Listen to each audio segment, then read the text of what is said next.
Now then, the time for the verdict has arrived. This court finds the defendant. Hold it. Your Honor, wait. Emma? The defense has an objection. A scientific objection, right? What do you mean, right? Mr. Wright, are you this girl's guardian? Your Honor? Oh, in a sense?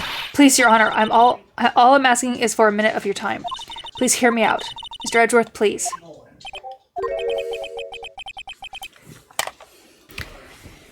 I don't want to leave any loose ends. You want a minute? I'll give you 3. I was kind of in shock. I mean, finding out the SL9 incident referred to the Joe Dart killings. Now that she mentions it, the names of both Sky's sisters were in that file.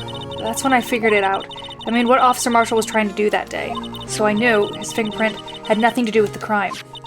That left only the one thing, the other print. You mean the traces of blood found on Detective Gumshoe's locker? But no fingerprints were found on it, right? No, but I figured if I actually examined it scientifically, I'd be sure to find a clue.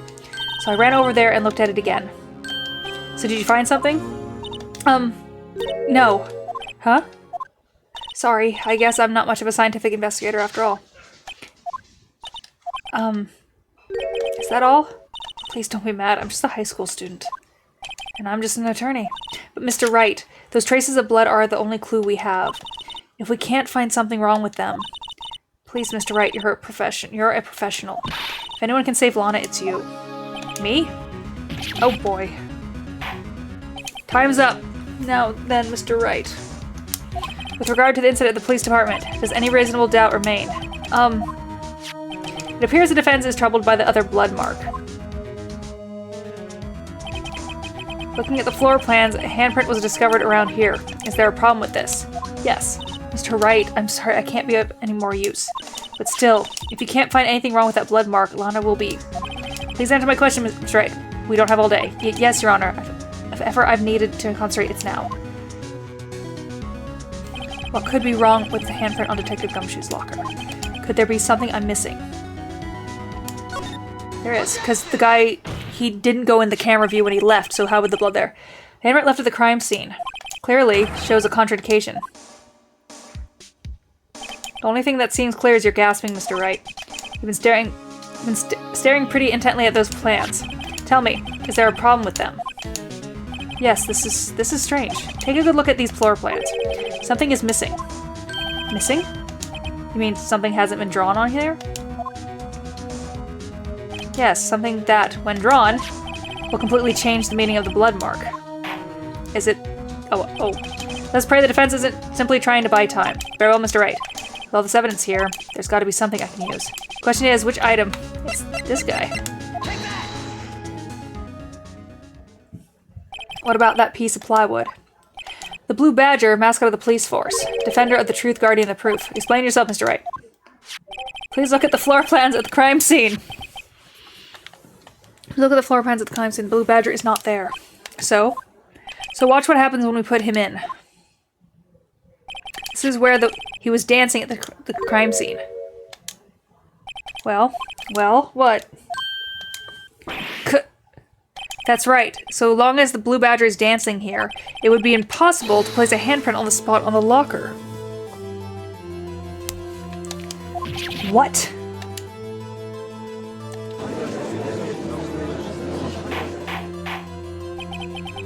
That means, just exactly what does that mean? It means it can't be done. What are you saying? Blood traces were undeniably found on that locker. Don't look at me. I didn't put it there. Mr. Wright, think it through scientifically. Emma, on that afternoon, Officer Meekins was the one who brought the Blue Badger to the evidence room, right? After he put it down, it would be impossible to leave a handprint on that locker. So that must mean this blood mark was left there before the Blue Badger was brought in.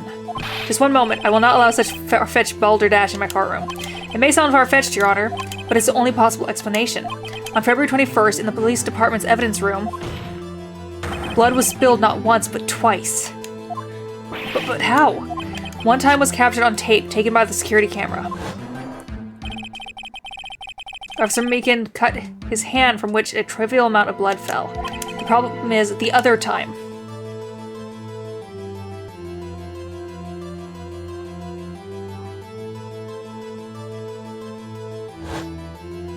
Someone bled prior to the struggle shown on this tape. It had to have been. It had to have been Detective Goodman when he was really murdered. That's ridiculous. I refuse to accept your absurd claim. The murderer portrayed in the security tape has been proven to be a fake. However, that does not explain the blood mark found in the locker, on the locker. So then, assuming this murder you purport really happened, when did it take place? I demand you show evidence that proves when it occurred.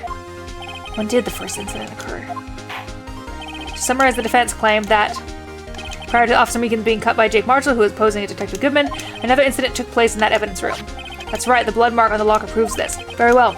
Then tell us, when did the first incident occur, as Mr. Edgeworth's proof must be presented? Proof that shows that murder took place. One piece of evidence that shows that. Now then, will the defense please...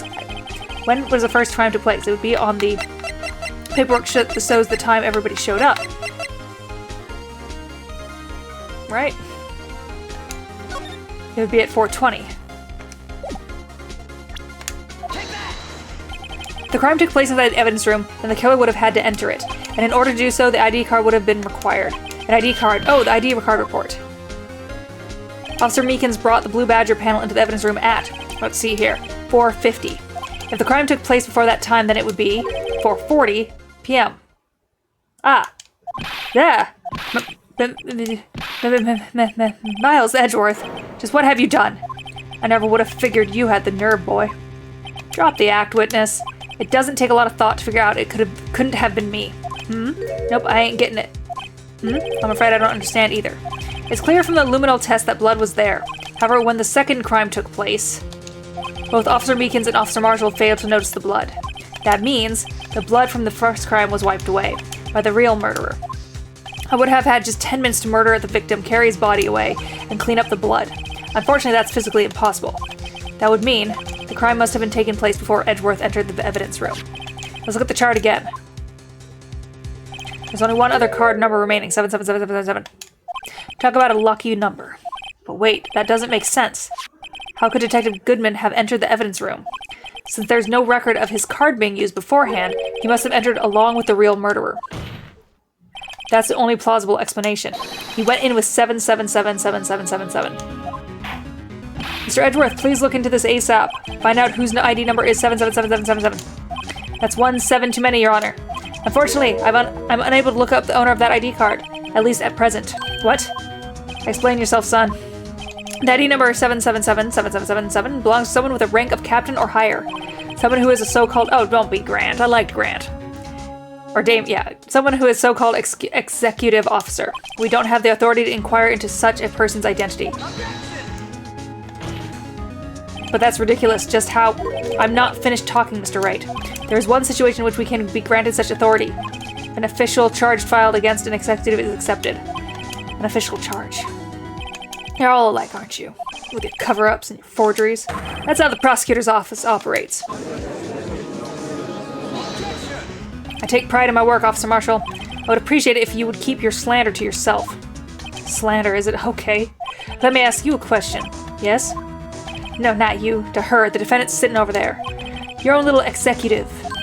Lana? Don't be stupid. She's been charged with murder. Of course we looked up her ID number, and it's not 777777.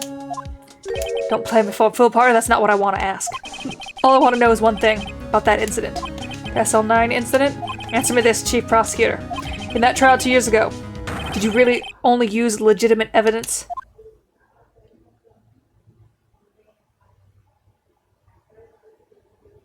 Do you need the witness to repeat his question, Chief Prosecutor? I heard him fine, Mr. Edgeworth. 2 years ago, I was in charge of the prosecution for that trial. At the time, we felt the powerless of the law. At least I did. But Lana, I became prosecutor in order to suppress crime with the law. But before I realized it, we were the only ones being suppressed by the law. Defendant, just what are you saying? I'll ask you again, Chief Prosecutor. During that trial 2 years ago, did you really present all evidence in court? Can you look me and the investigator in that crime in the eye and say that you did? Chief Prosecutor, you didn't.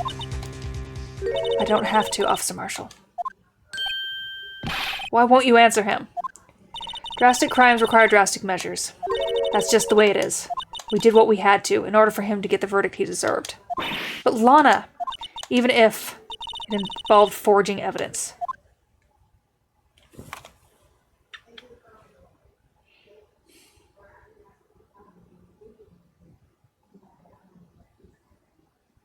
See? That's what I'm talking about. No. No! Order, order, order. Order! Order me a sandwich. Lana's remarks caused such a stir. Okay, hip pain. The chaos in the courtroom could not be quelled. Conclusion would have to wait until the following day. Ooh, dramatic. To be continued.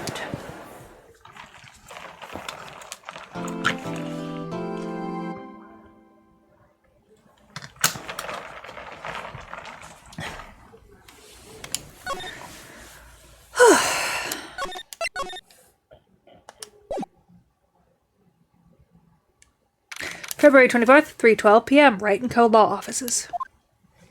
I'm so sorry, Mr. Wright. I'm sorry for what my sister said. Drastic crimes require drastic measures. That's just the way it is. We did what we had to in order to get him to get the verdict he deserved. I didn't know. I never knew that the SL9 incident was just another name for the Joe Dark killings. Sounds like everyone's heard about these killings but me. Lana wanted Dark convicted so badly. That's why she used me. That's why she used what happened to me. What do you mean, what happened to you?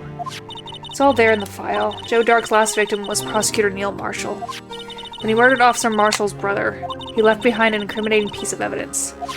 What did you have to do with those killings, Emma? The night Prosecutor Neil Marshall was murdered, Joe Dark tried to kill me. What? He tried to kill you? Officer Marshall's brother, Neil, was only trying to save me. So that means you? Yes. I was a witness in the Joe Dark trial. I didn't see that one coming. Yes, you did. We saw it in the thing. It happened 2 years ago. It was right about this time of the year, too. There was a terrible thunderstorm that day, unusual for the season. I was alone in my sister's office. We were planning to eat dinner together once she finished her work. And suddenly this terrifying man came bursting into the office. Joe Dark. It seemed like he was running from someone. He pulled out a knife and screamed at me. I didn't know what was going on. Just then, Prosecutor Marshall showed up. Jake Marshall's brother. Joe Dark tried to take me hostage, but before he could, Mr. Marshall tackled him. Then, what happened? I'll never forget it. Lightning struck and the lights went out. Suddenly, a bolt of lightning flashed outside the window, lighting up the office for an instant. What I saw then burned the permanent picture in my mind. I can still see it now. Permanent picture. But what if... Hey! Sleek. What if Neil Marshall was trying to kill Joe Dark because he found out the truth, and he was actually, when he saw her in there, he actually wanted to save her, and now it all got backwards? What if that's the case? I don't remember the moment when Dark stabbed Mr. Marshall, so you weren't able to testify about that. No, I was only asked about when I was attacked. That must be why she made up the crime. Made it up? You mean provided bogus evidence? The prosecutor's office wanted that guilty verdict so badly. Lana forged the evidence and Mr. Edgeworth used it. Edgeworth? Yes. But I'm sure he didn't know anything about it. He couldn't have known he was being given false evidence. Even so, that's when it all started. The rumors about Mr. Edgeworth, I mean, it's all my fault. If I could have just testified properly, none of this would have happened. So it's true, even though he may not have known it. Edgeworth really was involved in falsifying evidence. After that case ended, Lana was never the same. She became cold like she is today. She must not have been able to face up to what she did, especially not to Emma. What did you see in the instant that crime occurred? Dark knocked down Mr. Marshall and raised his knife. Neil Marshall was stabbed right in front of this poor girl. I don't remember what happened after that. Apparently I passed out. When I came to, Lana was cradling me in her arms. Poor Emma, you've been through so much.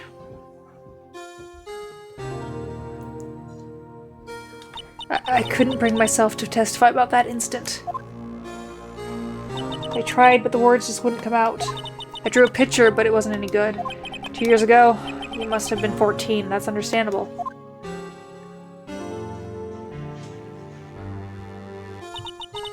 Once it was all over, I made up my mind. I decided that when I grew up, I'd become a scientific investigator.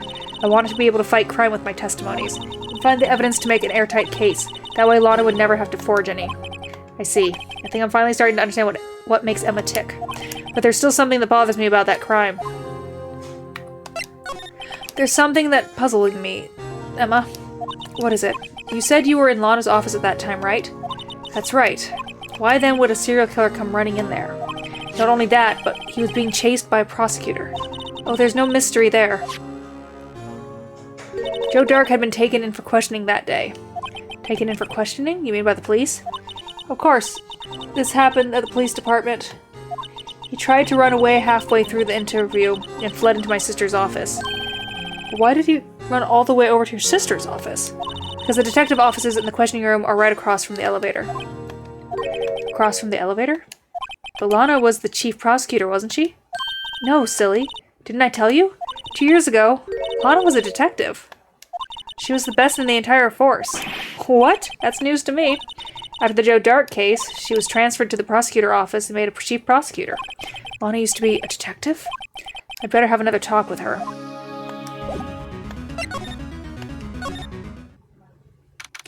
February 24th, Detention Center Visitor Room. Blink, la Lana. La la la la Lana.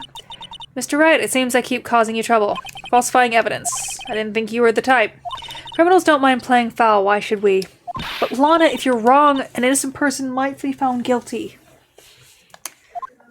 Believe me, I understand the risks. Lana, Emma told me about you. Oh? About how you were a detective 2 years ago, and how the SL9 incident was the reason for your transfer to the prosecutor's office. That's right. Could you fill me in on the details, especially about the unusual change of jobs? I suppose you have a right to know, Mr. Wright. Yes, I do. Now fucking talk. A lot of revelations were uncovered at the trial today, not the least of which was the fact that this case is largely connected to another one 2 years ago. Evidence from that case was stolen as well, though I expected as much. I know how obsessive Officer Marshall can be. That trial, it really wasn't fair, was it? I believed in you, Lana. I believed that no matter what happened, you'd always stick to the truth. It couldn't be helped, Emma. At that trial 2 years ago, I sold my soul. Well, all the drama aside, the fact of the matter is, at 5:15 there was no murder at the police department. Tell me it's not true, Lana, what the witness, Mrs. Starr, said. About you stabbing Mr. Goodman with a knife. Lana, I don't understand. Why won't you tell us? Emma, this doesn't involve just me. I don't think I've ever seen Lana look so fazed before. It's true, I was a member of the police force 2 years ago. She was amazing. They're still talking about it, all the cases she and the Chief Grant cracked together. Chief Grant? He was the deputy chief of the police back then, but he still worked the crime scenes. Damon Grant. He was everything I aspired to be. They were the best team ever. They solved crimes before the reports could even be filed. Emma really idolized her big sister. But now you're chief prosecutor, what happened? I always planned on becoming a prosecutor. The reason I became a detective was to gain experience investigating crime scenes so you could use that experience in court, right? Grant's help in the SL9 case was crucial to his resolution. After that, he became chief of police and arranged my transfer to the prosecutor's office. Maybe I should ask more about this investigation if there was 2 years ago. 2 years ago, I was second in command of the detective investigating Dark. Second in command. That means the investigating lead was Damon Grant, right? Yes. Deputy Chief Grant and I shared the same office and the same investigations. They even had the same office. We led a team of the best detectives on the force. This weird mess of characters. Detective Goodman, whose case it was, Jake Marshall, and Angel Starr. It was the first time Marshall worked with his brother. He was quite gung-ho. Without a doubt, Joe Dark was a serial killer. We asked him to come in for questioning. We were desperate for evidence. That was when his final murder took place. When he tried to murder Emma. Prosecutor Marshall was trying to save me from Dark. You see, the first person who happened upon the crime scene was me. Now you tell us. David Grant and Neil Marshall were the ones questioning Dark that day. The investigation was in its final stages and Dark must have suddenly panicked. So he waited until Grant and Marshall let their guards down, then fled the room. From there, he ran straight to the office shared by Deputy Grant and myself. That's why he found me. So you're the first person to run to the scene, Lana? It appears so. I was filing some papers while Grant and Marshall were questioning Dark. When I returned to my office, I saw 3 bodies on the floor and smelled blood. 3 bodies? Prosecutor Marshall, the victim, Emma, who had passed out, and the suspect, Joe Dark. During the struggle, it seemed Mr. Marshall struck a final blow before he died. Joe Dark had incurred a minor concussion and lay unconscious. What did you do? To be honest, I panicked. I picked up Emma, carried her out of the room, and just held her. Can't blame her. After all, her sister must have gone through. After that, I placed Dark under immediate arrest. Let me get this straight. You were all involved in the SL9 incident? That's right. Quite a coincidence, I don't buy it. What are you saying? There's no way everyone involved in this trial was also involved in that incident. Just by chance. But that case was solved 2 years ago. At least one person went to extremes because they didn't believe it was truly solved. Officer Marshall, yes, his actions came as a surprise to me as well. Ever since his brother died, he's changed completely. My eye is bugging me. I guess he wasn't convinced with the ruling against Joe Dark. Life doesn't end with the closing of a case. Everyone has to live the rest of their lives with their memories. That case just might not be over yet. Emma was assaulted by Dark at the police department, right? Yes, in the office that Damon Grant and I shared. The office that Mr. Grant now Grant occupies by himself, the chief's office. Maybe we should have a look at the chief's office, the site of the final SL murder. Okay.